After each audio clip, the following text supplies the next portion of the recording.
Welcome to Womb Talk. I'm your host, Elizabeth Vanderwalt, the owner and founder of Fruitful Doula Services.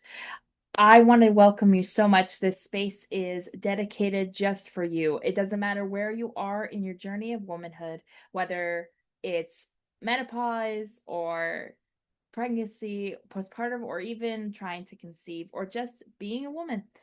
I hope you'll join us to listen through story, nourishment, and sacred conversation. That's what we do here. So take a deep breath. Let's settle in and let's begin.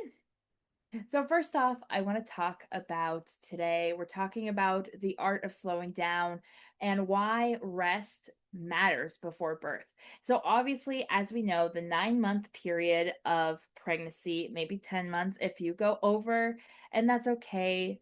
It's a common urge to feel like we need to get everything done, and that is nesting at its finest. And there's nothing wrong with nesting, it's a beautiful art. The whole reason of it is you are creating a nest inside your home where you would like to be prepared for having your little one join you.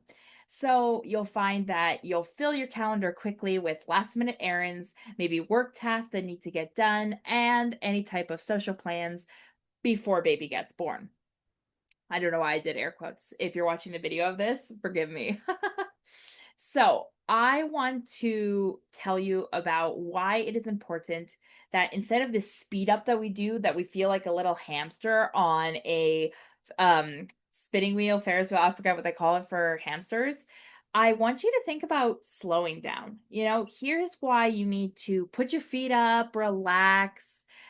It's not lazy. It's something essential for you during labor. So, or during the last week's pregnancy.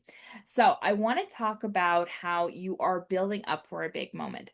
So, labor and birth, I like to always say that it's like a marathon. You need to realize that you are currently in the prepping, the I'm practicing before a marathon phase, and when you get to birth, you are actually running the marathon. So imagine running a 5, 10K kilometer run. You need to keep your pace. You want to try to beat the others. You want to make sure you're healthy and you drink water, and you've got a huge marathon going on.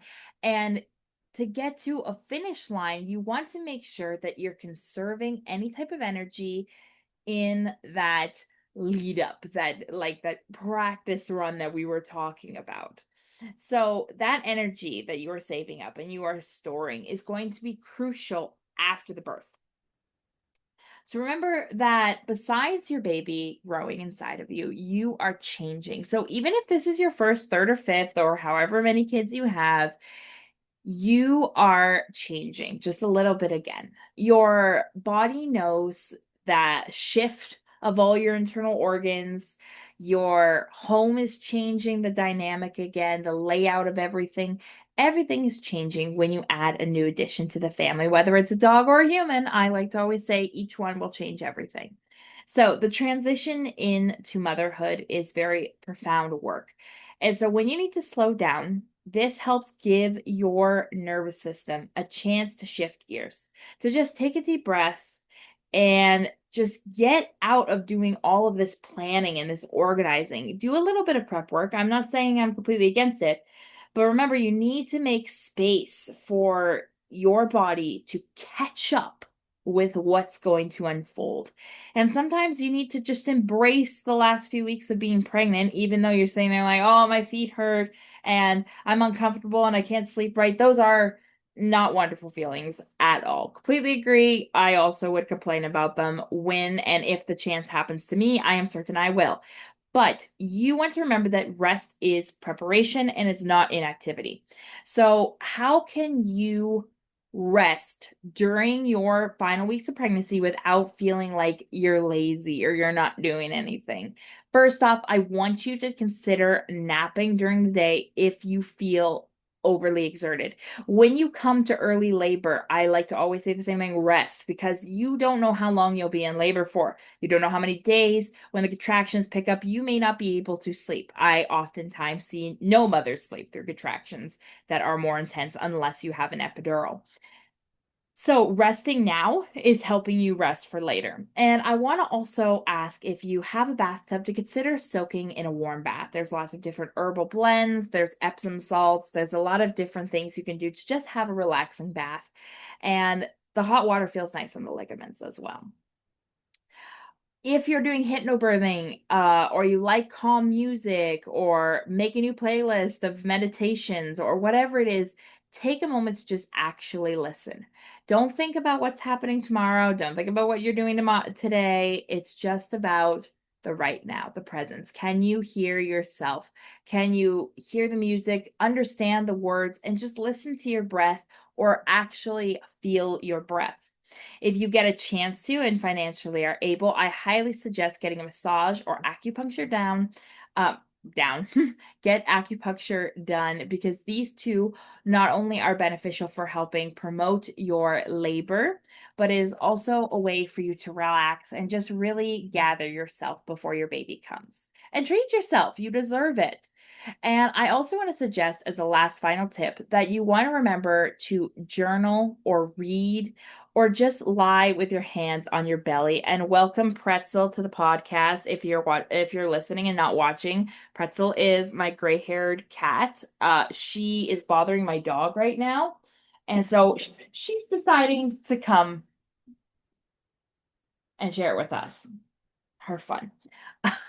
Of course, this has to be unedited right now just because I'm in a transition of changing editing gear. So forgive me for the little bumps. And I appreciate you listening through. So really where I was saying was you really just want to nourish your nervous system and calm your adrenaline down. So strengthen that parasympathetic response, and you need it. Trust me, it's essential for your birth and your bonding. So remember, give yourself full permission to say no to people. It's okay to step back from work earlier and just realize that you are going through a huge change. And especially in the final months when baby is at its biggest growth period and it's growing and it's getting bigger, you need to remember that you're trying to prepare your body for labor and delivery. So put your foot up. Please put your feet up. Take a deep breath for me. Come on, we can do it together. I don't know if that picked up, and out. So remember, you're not falling behind. You're preparing for one of the biggest, most beautiful journeys of all. And I want to congratulate you. You are doing a great job. If you're listening to this, you're already taking a moment to take a breath. So I really hope you'll join us next week, unless you're busy having your baby.